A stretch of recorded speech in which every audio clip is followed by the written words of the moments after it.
G'day my friends, Marty Ware here from Marty's Garden, your happy worm farmer. It's the middle of winter here in Australia and my worms are freezing their butts off. Come and see if I can warm them up and save my whole windrow.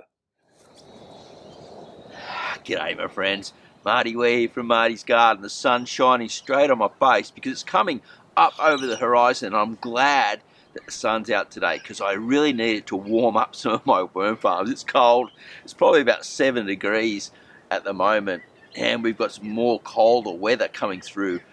And tell you what, I've made a bit of a mistake on my worm farm here in the Windrows. I didn't add enough sort of like a carbon and a nitrogen mix to heat things up and make a bit of a hot compost at one end so the worms could hang on one edge. Now, some of them are trapped in one spot and they've gotten cold and they're not moving, so they've just gone into sleep mode until things warm up. The cocoons aren't hatching.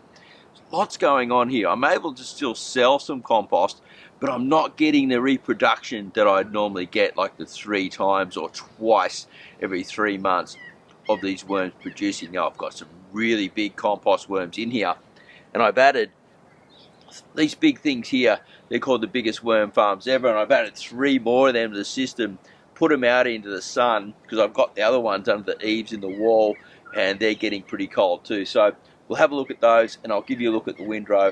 I'll talk about what I'm doing and how I'm farming these worms in the middle of winter. And you know, life isn't always perfect. We make mistakes and I was trying to cut some corners to save some money, which is a bit of a silly thing. But anyway, let's go and have a bit more of a look. Not as many as I'd like to find.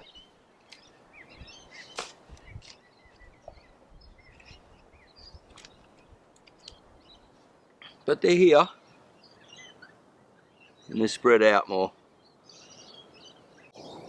Windrow farming is pretty interesting. Once I sort of bait up one area and they'll move down, or I warm it up with some nitrogen, which I plan to do this week, things will change really quickly. Now over here, I have a whole lot of cocoa peat, so we're going to dig in there next and see what's going on in there. Let's lift this off. I'll use the fork so I don't hurt the worms. And I've moved my half-barrel worm farm up to on top of this material to keep it warm. It's actually under here. But we'll get in here, have a bit of a look. Oh, look at that. Yeah, that's what we want to see. Worms.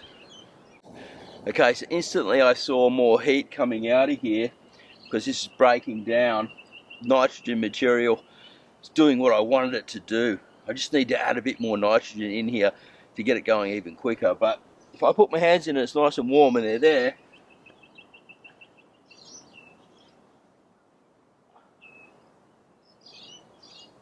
That's exciting. That's exciting to me.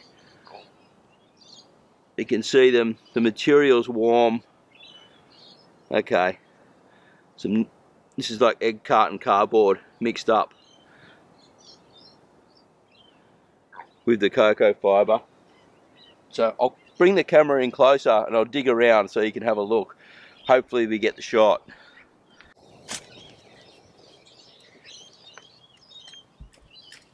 Oh, look at that. Yep.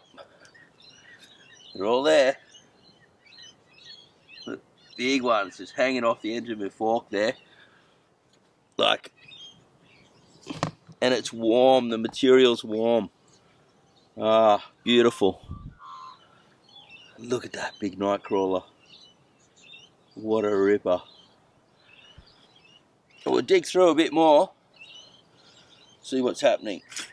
Because it doesn't hurt to turn this material over. Oh wow, there's heaps. Yep, they're all moving into this area. And you can see this fibrous material here. They're feeding on that. And that's breaking down and warming up the system. Very cool. Very, very cool. We'll bring some over from over here.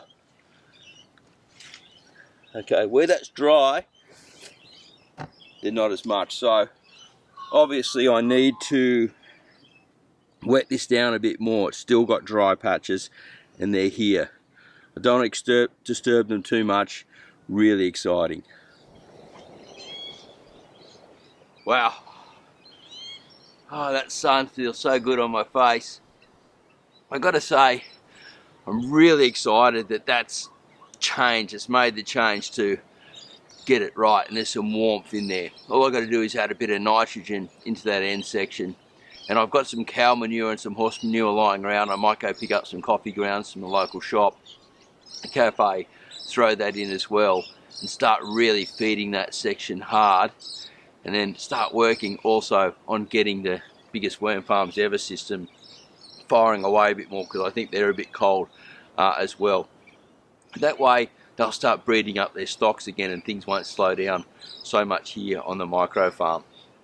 Now, if you're wondering about windrows, right, the thing is, it's not as hard as you think. You just got a hot compost, start at one end, and then work your way to the other, and the worms will go where they want to be at that time if you don't disturb them too much. If you do disturb them when it's really hot and throw them into a hot pile, they jump like no tomorrow, like they burnt their butts. And I'm sure it would burn yours too if you had soft skin like theirs. Alright, have a great day, happy worm farming, and we'll see you at the next video real soon. Bye for now.